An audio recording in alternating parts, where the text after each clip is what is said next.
Welcome to the factual info. आज के इस दौर में सोशल मीडिया की वजह से कॉमेडी शोज व कई प्रकार के एंटरटेनमेंट प्रोग्राम्स ने एक नया मुकाम पाया है। मनोरंजन से भरी इस दुनिया में कई कलाकारों ने नए कीर्तिमान स्थापित किए व कई लोग आज भी हमारे दिल पर राज करते हैं। जितनी शिद्दत से यह बात कही गई है, यूं तो दुनिया में आते हैं सभी मरने के लिए, पर असल मौत उसकी है जिसका जमाना अफसोस करे। नजर नजर में उतरना कमाल होता है, नफस नफस में बिखरना कमाल होता है। बुलंदियों पर पहुंचना कोई कमाल नहीं, बुलंदियों पर ठहरना कमाल होता है। और बुलंदियों पर वही लोग ठहर सकते हैं जिसमें इंसानियत हो। हर दिन लाखों लोग जन्म लेते हैं, कुछ विकसित होते हैं व कुछ माँ के गर्भ में ही बीमारी से ग्रस्त हो जाते हैं। अपनी कमियों को अपनी पहचान बनाकर शर्मिंदगी की दुनिया से बाहर आकर जो इतिहास रचते हैं वो मर तो जाते हैं परंतु अपना नाम अमर कर जाते हैं। हेलो दोस्तों, मेरा नाम चिंकल है और आज हम ऐसे ही शख्स के बारे में बात करेंगे जिनके द्वारा किए मनोरंजन ने दुनिया को खूब हंसाया। इनका नाम सिलजी है। 10 सितंबर 1901 में जन्मे सिलजी नामक यह शख्स एक अमेरिकन साइड शो परफॉर्मर थे। अपने जीवन काल में उन्होंने कई फिल्में की। 1932 में आई फ्रीक्स मूवी में उनके अभिनय को सबसे ज्यादा सराहा गया। जब तक जिंदे रहे तब तक लोगों का मनोरंजन किया, लेकिन कभी इस शख्स को परिवार का सुख नहीं मिला।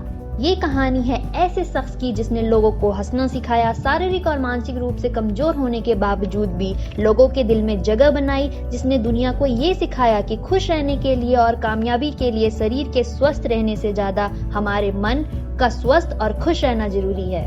अमेरिका के ब्रॉक्स में जन्मे सिलजी को साइमन मेट्स के नाम से जानते थे। सिलजी आम बच्चों की तरह ही दिखते थे, लेकिन जैसे जैसे समय बीतता गया यह स्पष्ट होता गया कि माइक्रो सिप्लिंग बीमारी से ग्रसित हैं, जहां चेहरा समान दर से बढ़ता है पर सिर बहुत ही छोटा होता है। यह आम इंसान के मुकाबले सर आधे के बराबर होता है। इस कंडीशन में उस आदमी की मस्तिष्क की क्षमता कम हो जाती है।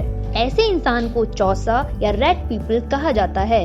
कभी कभी ये तब होता है जब बच्चे माँ के पेट में हो और माँ अत्यधिक शराब का सेवन करे, या फिर जेनेटिक बीमारी हो सकती है। दुख की बात यह है इसका कोई इलाज नहीं है। सिलजी का जन्म एक अमीर परिवार में हुआ था। इनकी एक बहन थी, वह भी इसी बीमारी से ग्रसित थी। अजीब से दिखने के कारण इन दोनों बच्चों की माँ को शर्म आती थी। वे उन्हें समाज से छिपा कर रखती थी। वो डरती थी कि लोग उनका मजाक न बनाने लगें।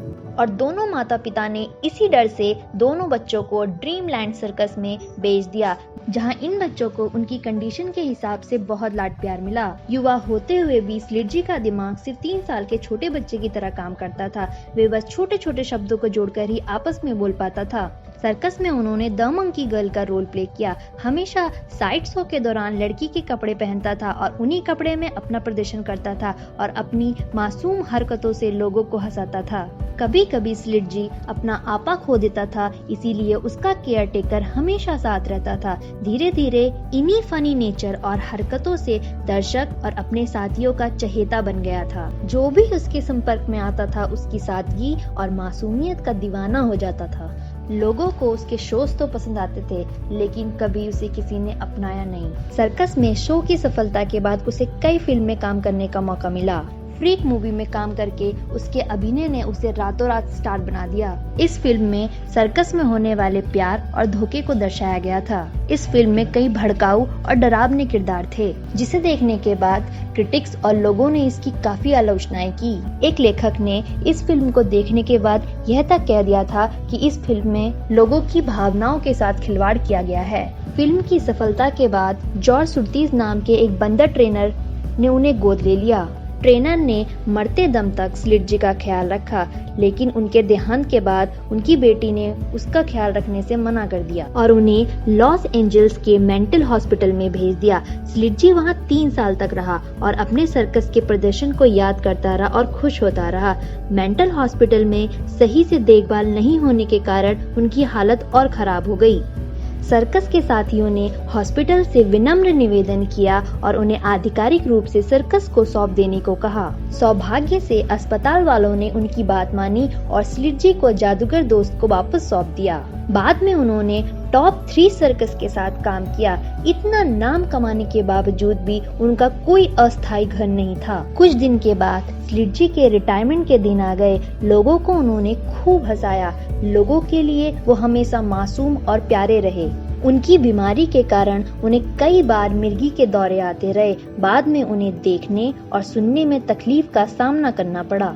81 वर्ष की उम्र में वे इस दुनिया को अलविदा कहकर चले गए। स्लिट जी के मरने के बाद किसी अनजान कब्र में उन्हें दफना दिया गया, परंतु 2007 में स्लिट जी के एक प्रशंसक ने कहा स्लिट जी को एक रिस्पेक्टेड पत्थर के नीचे दफनाना चाहिए ताकि लोग उनके काम को हमेशा याद रख सकें। दोस्तों, स्लिट जी के कमजोर व शारीरिक रूप से सक्षम न होने के कारण व माता पिता की शरण में न रहते हुए भी उन्होंने कभी हार नहीं मानी और दुनिया को हंसाते हुए एक अलग छाप छोड़ गए। ऐसे सच्चे, खुश मिजाज और दूसरों का मनोरंजन करते आए इस शख्स के लिए एक लाइक तो बनता है। ऐसी अन्य दिलचस्प कहानी को सुनने के लिए चैनल को लाइक करें, सब्सक्राइब करें व शेयर करें।